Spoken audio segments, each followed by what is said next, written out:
제7장. 그 후에 예수께서 갈릴리에서 다니시고 유대에서 다니려 아니하심은 유대인들이 죽이려 함이로라. 유대인의 명절인 초막절이 가까운지라 그 형제들이 예수께 이르되, 당신이 행하는 일을 제자들도 보게 여기를 떠나 유대로 가소서. 스스로 나타나기를 구하면서 묻혀서 일하는 사람이 없나니 이 일을 행하려 하거든 자신을 세상에 나타내소서. 이는 그 형제들까지도 예수를 믿지 아니함이로라. 내 때는 아직 이르지 아니하였거니와 너희 때는 늘 준비되어 있느니라. 세상이 너희를 미워하지 아니하되 나를 미워하나니 이는 내가 세상의 일들을 악하다고 증언함이라. 너희는 명절에 올라가라. 내 때가 아직 차지 못하였으니 나는 이 명절에 아직 올라가지 아니하노라. 이 말씀을 하시고 갈릴리에 머물러 계시니라. 그 형제들이 명절에 올라간 후에 자기도 올라가시되 나타내지 않고 은밀히 가시니라. 명절 중에 유대인들이 예수를 찾으면서 그가 어디 있느냐? 예수에 대하여 무리 중에서 수군거림이 많아 어떤 사람은 좋은 사람이라. 아니라 무리를 미혹한다. 그러나 유대인들을 두려워하므로 드러나게 그에 대하여 말하는 자가 없더라. 이미 명절의 중간이 되어 예수께서 성전에 올라가사 가르치시니 유대인들이 놀랍게 여겨 이르되, 이 사람은 배우지 아니하였거늘 어떻게 그를 아느냐? 예수께서 대답하여 이르시되, 내 교훈은 내 것이 아니요 나를 보내신 이의 것이니라. 사람이 하나님의 뜻을 행하려 하면 이 교훈이 하나님께로부터 왔는지 내가 스스로 말함인지 알리라. 스스로 말하는 자는 자기 영광만 구하되 보내신 이의 영광을 구하는 자는 참되니 그 속에 불의가 없느니라. 모세가 너희에게 율법을 주지 아니하였느냐? 너희 중에 율법을 지키는 자가 없도다. 너희가 어찌하여 나를 죽이려 하느냐? 당신은 귀신이 들렸도다. 누가 당신을 죽이려 하나이까? 내가 한 가지 일을 행하매 너희가 다 이로 말미암아 이상히 여기는도다. 모세가 너희에게 할례를 행했으니 그러나 할례는 모세에게서 난 것이 아니오 조상들에게서 난 것이라. 그러므로 너희가 안식일에도 사람에게 할례를 행하느니라. 모세의 율법을 범하지 아니하려고 사람이 안식일에도 할례를 받는 일이 있거든. 내가 안식일에 사람의 전신을 건전하게 한 것으로 너희가 내게 노여워하느냐? 외모로 판단하지 말고 공의롭게 판단하라. 예루살렘 사람 중에서 어떤 사람이 말하되, 이는 그들이 죽이고자 하는 그 사람이 아니냐? 보라, 드러나게 말하되 그들이 아무 말도 아니하는도다. 당국자들은 이 사람을 참으로 그리스도인 줄 알았는가? 그러나 우리는 이 사람이 어디서 왔는지 아노라. 그리스도께서 오실 때에는 어디서 오시는지 아는 자가 없으리라. 예수께서 성전에서 가르치시며 외쳐 이르시되, 너희가 나를 알고 내가 어디서 온 것도 알거니와 내가 스스로 온 것이 아니니라. 나를 보내신 이는 참되시니 너희는 그를 알지 못하나 나는 아노니 이는 내가 그에게서 났고 그가 나를 보내셨음이라. 그들이 예수를 잡고자 하나 손을 대는 자가 없으니 이는 그의 때가 아직 이르지 아니하였음이로라. 무리 중에 많은 사람이 예수를 믿고 말하되, 그리스도께서 오실지라도 그 행하실 표적이 이 사람이 행한 것보다 더 많으리야.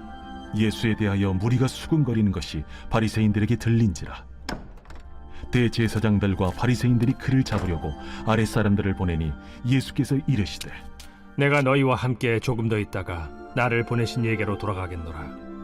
너희가 나를 찾아도 만나지 못할 터이요 나 있는 곳에 오지도 못하리라. 이에 유대인들이 서로 묻되, 이 사람이 어디로 가기에 우리가 그를 만나지 못하리요? 헬라인 중에 흩어져 사는 자들에게로 가서 헬라인을 가르칠 터인가? 나를 찾아도 만나지 못할 터이요 나 있는 곳에 오지도 못하리라 한 이 말이 무슨 말이냐? 명절 끝날 곧 큰 날에 예수께서 서서 외쳐 이르시되, 누구든지 목마르거든 내게로 와서 마시라. 나를 믿는 자는 성경의 이름과 같이 그 배에서 생수의 강이 흘러나오리라. 이는 그를 믿는 자들이 받을 성령을 가리켜 말씀하신 것이라. 예수께서 아직 영광을 받지 않으셨으므로 성령이 아직 그들에게 계시지 아니하시더라. 이 말씀을 들은 무리 중에서 어떤 사람은 이 사람이 참으로 그 선지자라. 그리스도라. 그리스도가 어찌 갈릴리에서 나오겠느냐? 성경에 이르기를 그리스도는 다윗의 씨로 또 다윗이 살던 마을 베들레헴에서 나오리라 하지 아니하였느냐. 예수로 말미암아 무리 중에서 쟁론이 되니 그 중에는 그를 잡고자 하는 자들도 있으나 손을 대는 자가 없었더라.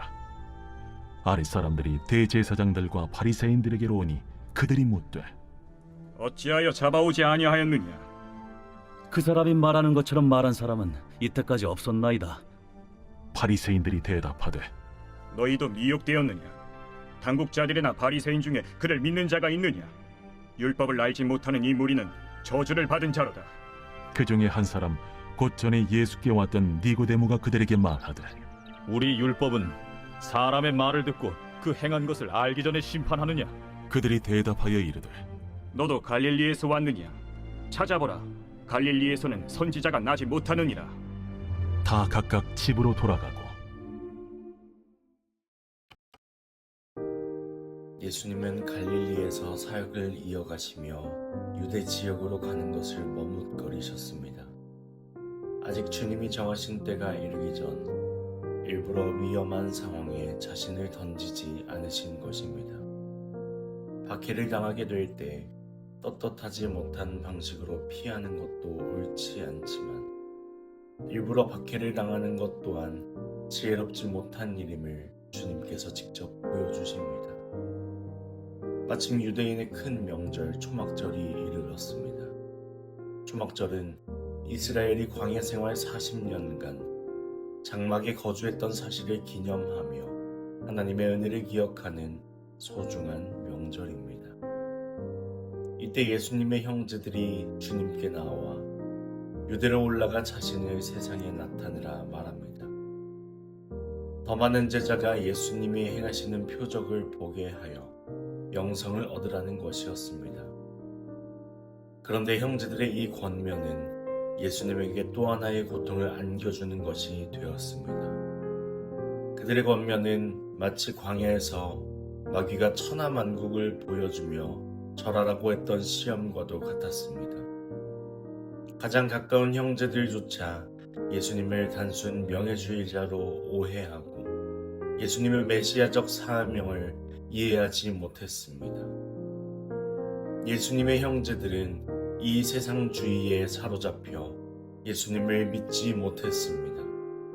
그들은 예수님을 온 세상을 구원할 메시아로 인정하지 않았습니다. 이를 통해 신앙이 혈통이나 가까운 관계로 얻어지는 것이 아니라 오직 하나님의 선물로 주어지는 것임을 알 수 있습니다. 주님은 그들에게 내 때는 아직 이르지 아니하였거니와 너희 때는 늘 준비되어 있다고 말씀하십니다. 주님의 모든 행동은 하나님 아버지가 정하신 시간표에 따라 움직였습니다. 예수님은 세상이 자신을 미워한다고 말씀하십니다. 본질적으로 타락한 세상은 온전히 선하신 예수님과 정반대의 위치에 서 있습니다. 주님이 미움을 당하신다는 사실 자체는 역설적이게도 그분이 세상의 구주라는 증거가 됩니다. 예수님은 형제들을 먼저 명절에 보내신 후 하나님의 뜻을 기다리며 갈릴리에 더 머무십니다. 주님을 움직이는 힘은 오직 하나님의 뜻뿐이었기 때문입니다. 그 후 주님은 명절에 올라가시되 자신을 드러내지 않고 비밀히 가셨습니다. 주님의 때가 이르기 전에 원수들의 위험으로부터 생명을 보존하기 위함이었습니다. 명절에 모인 무리 사이에서는 예수님에 대한 수군거림이 많았습니다.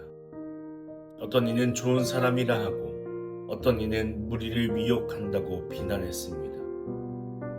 그러나 종교 지도자들을 두려워하여 누구도 드러내놓고 예수님을 옹호하지 못했습니다. 이는 진리보다 사람을 더 무서워한 인간의 연약함을 보여줍니다. 명절 중간쯤 되었을 때 예수님은 성전에 올라가 공개적으로 가르치기 시작하셨습니다. 유대인들은 정식 학문을 배우지 않은 예수님이 어떻게 이토록 깊은 성경의 지식을 아는지 경악했습니다. 주님의 교훈에는 세상의 학문과는 비교할 수 없는 신적 권위가 서려 있었기 때문입니다. 예수님은 내 교훈은 내 것이 아니요 나를 보내신 이의 것이라고 말씀하십니다. 주님은 아버지의 뜻을 대언하기 위해 영원 전부터 받으신 진리를 선포하신 것입니다. 여기서 주님은 영적 지식을 얻는 중요한 원리를 가르쳐 주십니다. 사람이 하나님의 뜻을 진심으로 행하려 한다면 그 교훈이 하나님께로부터 온 것인지 스스로 말하는 것인지 알게 된다는 것입니다. 영적 지식은 높은 지능이나 통찰력이 아니라 종교윤리적인 순종에서 시작됩니다. 순종은 하나님의 뜻을 배우는 가장 좋은 학교입니다. 스스로 말하는 자는 자기 영광만 구하지만 보내신 이의 영광을 구하는 예수님은 참되시며 그 속에 불의가 없습니다. 예수님은 유대인들이 율법을 지킨다 하면서도 정작 율법의 예언대로 오신 메시아를 죽이려 하는 불의를 지적하십니다. 그들은 예수님이 안식일에 병자를 고치신 일을 두고 율법을 어겼다며 비난했습니다. 그러나 주님은 반박하십니다.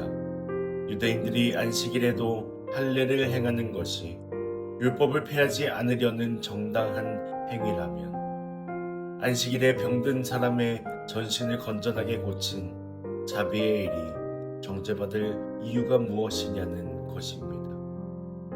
할례가 한 지체에 영적 유익을 주는 것이라면 주님의 이적은 모든 시대 교회에 유익을 주는 계시적 사건입니다.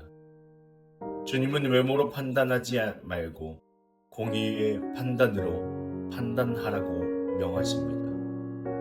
겉모습만 보면 안식일의 일을 한 것 같지만 그 내면의 자비와 생명의 역사를 공정하게 다루어야 한다는 뜻입니다. 명절 끝날, 즉 가장 큰 날에 예수님은 서서 외치셨습니다. 누구든지 목마르거든 내게로 와서 마시라. 초막절 기간에 실로암에서 물을 길어 제단에 붓던 의식과 관련하여 주님은 영적 생수에 관한 설교를 하셨습니다.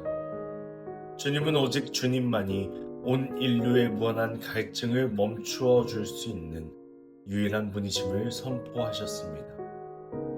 주님을 믿는 자는 성경의 약속대로 그 배에서 생수의 강이 흘러나오게 될 것입니다. 이 생수의 강은 믿는 자들이 받게 될 성령을 가리킵니다. 성령님은 신자의 가장 깊은 심령 속에 역사하며 근본적인 갈증을 해결하고 풍성한 은혜를 전달하십니다. 당시 성령이 아직 계시지 않았다는 것은 주님이 승천하여 영광을 받으신 후에야 성령의 강림이 이루어질 것을 의미합니다. 신약시대의 성령의 역사는 교회를 거점으로 하여 수많은 사람에게 미치는 특별한 성격을 지닙니다. 주님의 말씀을 들은 무리 사이에서는 또다시 분쟁이 일어났습니다. 어떤 이는 그를 선지자라 하고 어떤 이는 그리스도라 했습니다. 하지만 그리스도가 어찌 갈릴리에서 나오겠느냐며 성경의 베들레헴 예언을 근거로 반박하는 자들도 있었습니다. 그들은 예수님의 겉으로 드러난 인간적 배경만 이해했을 뿐 그 안에 담긴 신성과 신비한 탄생의 비밀은 깨닫지 못했습니다. 어둠이 빛을 물리치려 하듯 그들은 진리를 잡아치우려 했으나 하나님의 허락 없이는 손을 댈 수 없었습니다.